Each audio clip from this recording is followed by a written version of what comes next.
She walked into the elegant music hall, her 6-month pregnant belly prominent beneath her faded uniform. The wealthy patrons barely noticed her until they needed someone to humiliate for their amusement. But when they forced her to play the piano as a cruel joke, what happened next left the entire room speechless. By the time her fingers left the keys, the pregnant woman they had mocked became the woman they would never forget. Sarah Mitchell moved quietly between the polished marble columns of Westbrook Music Conservatory, the soft squeak of her worn sneakers against the floor's stark contrast to melodic Chopin echoing from practice rooms. At 32, she wore the beige uniform of custodial staff with quiet dignity, her golden brown hair pulled back in a simple ponytail, her movements careful as she emptied trash bins and wiped down surfaces, one hand occasionally resting protectively on her growing belly. 3 years of working here, and most days she remained as invisible as the dust she removed from antique picture frames. She'd grown accustomed to the way students and faculty looked past her, their eyes sliding from her uniform to her pregnant form before focusing on someone more important. In the main hall, she paused to adjust a slightly crooked portrait of a stern-faced composer before continuing her rounds. Her hands, though roughened by cleaning chemicals, moved with a grace that might have seemed unusual to anyone who bothered to notice. "Sarah, can you handle the reception area today? We got the foundation board coming in." Her supervisor called out, barely looking up from his clipboard. "Yes, Mr. Collins," she replied softly.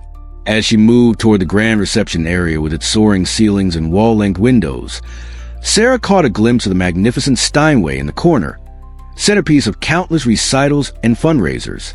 For just a moment, her expression shifted, a whisper of longing crossing her face. In the reflection of a polished brass lamp, she saw herself as she once was, 8 years younger, seated at a similar piano.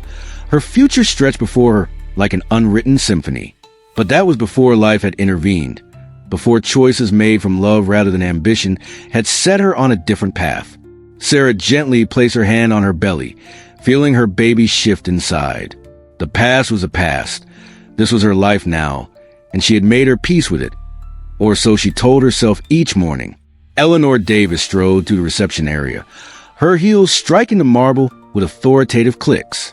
At 53, she commanded the conservatory with the same precision she once brought to concert stages across Europe.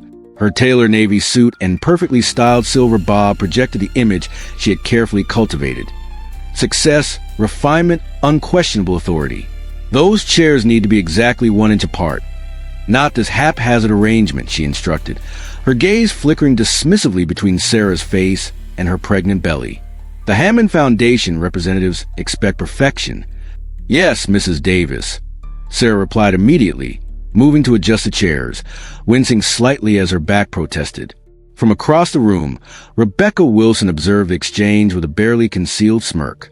As the conservatory star piano instructor, Rebecca had built her reputation on producing competition winners and maintaining exacting standards. "Eleanor, do remind the staff that they should use the service corridors when the guests arrive," Rebecca called out, her voice carrying just enough to ensure Sarah heard. "Last time I noticed some of them in plain sight during the Chopin competition. And frankly, a visibly pregnant janitor isn't the image we want to project to donors."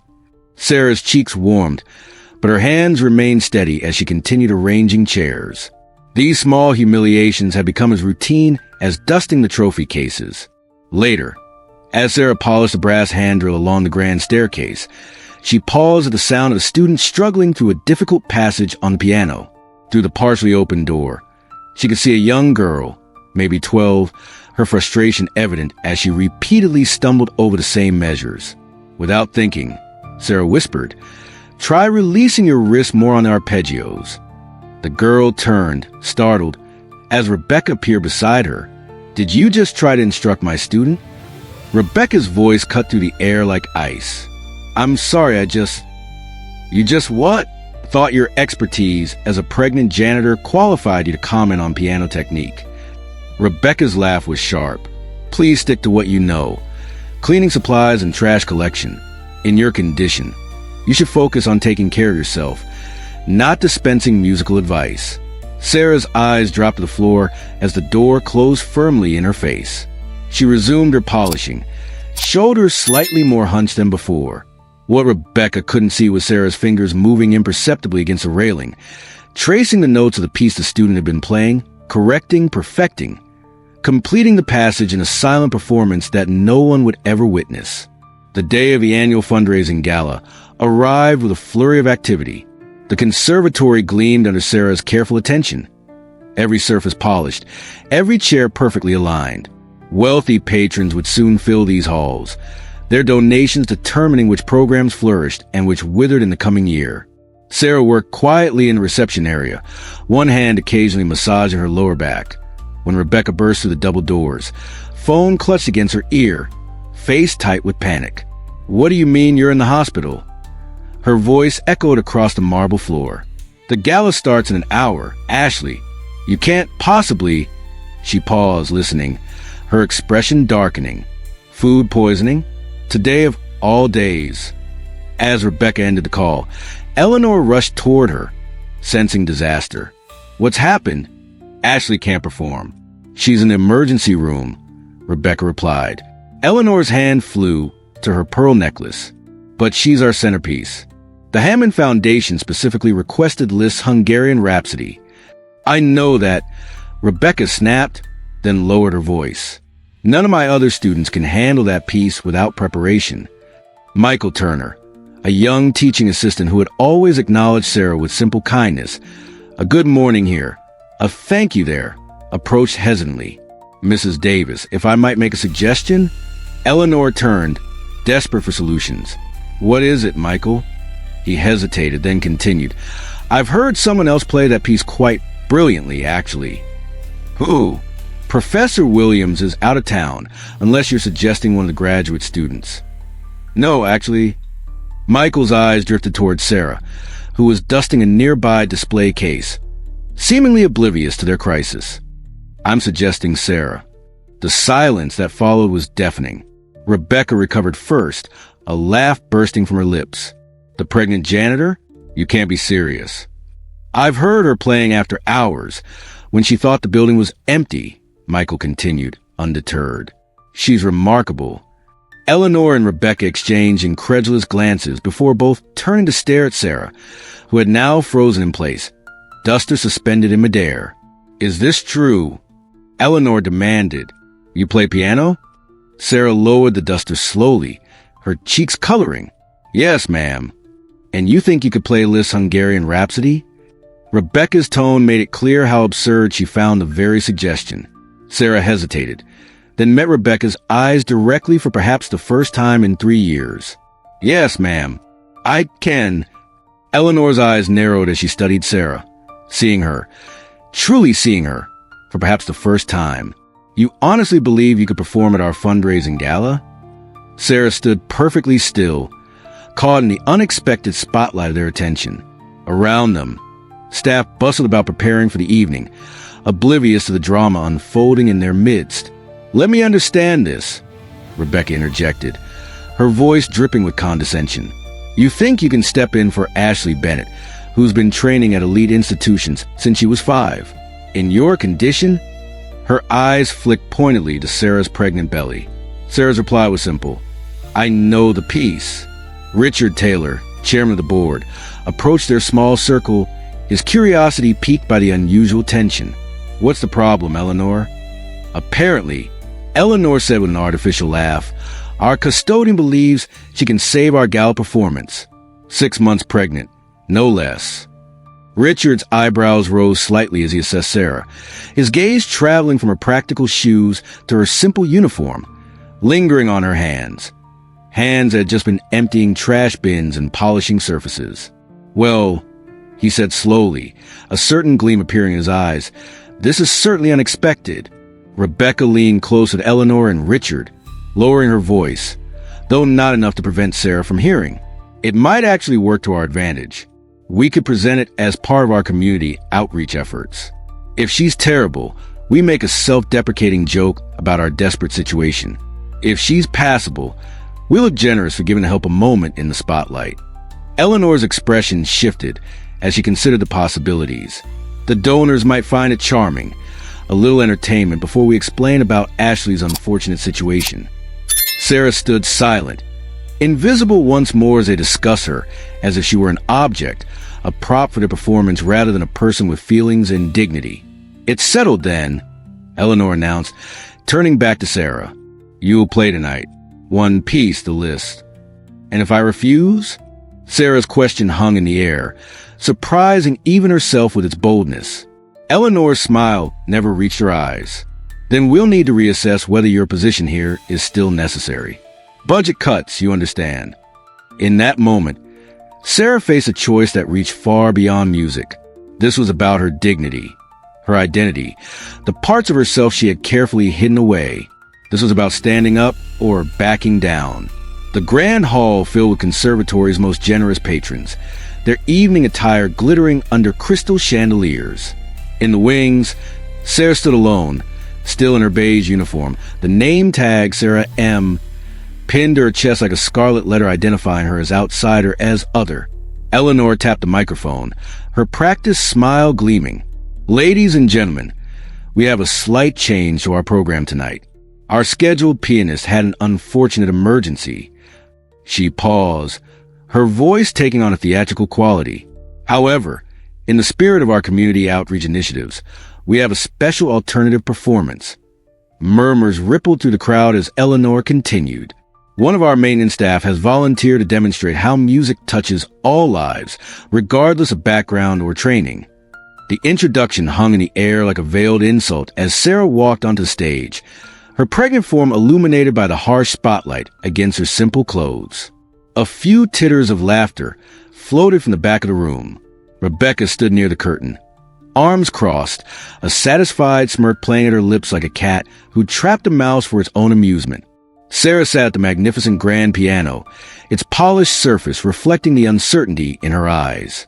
For 8 years, she had played only in empty rooms or on her mother's worn upright piano. Never like this, never with judgment waiting to fall on her like an executioner's blade. Her hands hovered above the keys, trembling slightly. In the front row, Richard leaned toward his companion with a stage whisper. This should be entertaining, if nothing else. Sarah closed her eyes, shutting out the world that had tried so hard to erase her. In the darkness behind her eyelids, she found herself sitting beside her mother, a woman with arthritic, bent fingers who had once played with symphony orchestras before a car accident changed everything. Music isn't about who you are to the world, her mother had told her. It's about who you are when the world falls away. With one hand briefly touching her belly, as if drawing strength from her unborn child, Sarah's fingers touched the keys. The first notes of Liszt's Hungarian Rhapsody No. 2 filled the hall, not the hesitant attempts they had expected, but confident, masterful tones that commanded attention. Sarah's hands moved with precision and passion, telling a story through music that she had never been allowed to tell in words. The whispers died. The smirks froze. 200 breathing souls fell completely silent as the piece progressed through its demanding technical passages. Sarah's body swayed with the changing moods, her face transformed by the music flowing through her. The playful sections danced with whimsical grace. The thundering crescendos resonated against the very foundations of the hall. In the third row, an elderly patron wiped away tears. At the back, a renowned music critic who happened to be in attendance leaned forward, his expression a mixture of shock and reverence. Eleanor's face had lost all color. Rebecca stood rigid, her knuckles white as she gripped the curtain. And Michael watched with quiet vindication, a witness to truth revealing itself, note by perfect note. When Sarah played the final thunderous chord, the hall remained suspended in silence for 3 heartbeats. Then it erupted. The applause began hesitantly at first, as if the audience couldn't quite believe what they had witnessed, before swelling into a standing ovation. Calls of bravo echoed to the hall, bouncing off marble columns and crystal chandeliers. People who moments before had been prepared to politely endure a custodian's amateur attempt were now on their feet, their faces alight with genuine emotion. Sarah sat motionless for a moment, overwhelmed by the response. When she finally rose and offered a small, humble bow, the applause intensified. William Hayes, a respected conductor who had been invited as a special guest, made his way to the stage as Sarah attempted to slip backstage. "Wait," he called, his authoritative voice cutting through the applause. "Young lady, where did you study?" Sarah turned back, the spotlight still harsh against her uniform. "I didn't, sir. Not formally." The murmurs resumed as William approached her. "That's impossible. Your technique, your interpretation." "My mother taught me," Sarah said softly, her voice somehow carrying throughout the now silent hall. "Catherine Mitchell." Recognition dawned in William's eyes. Catherine Mitchell? The Catherine Mitchell who played with the National Symphony in the 80s? Sarah nodded. "She raised me after my father died. We couldn't afford conservatory tuition, but she taught me everything she knew. After her accident, I stayed to care for her." 3 months later, Sarah walked through the same hallways, now carrying sheet music instead of cleaning supplies. Her pregnancy had advanced, but so had her life. The transformation wasn't dramatic or instantaneous. No fairy tale ending where the janitor became a princess overnight. Reality was more nuanced, more meaningful. She still wore simple clothes, though no longer uniform. Her new position with the Hammond Foundation's Music Within Reach program gave her the chance to work with students from backgrounds like her own, talented kids for whom traditional paths seemed impossible.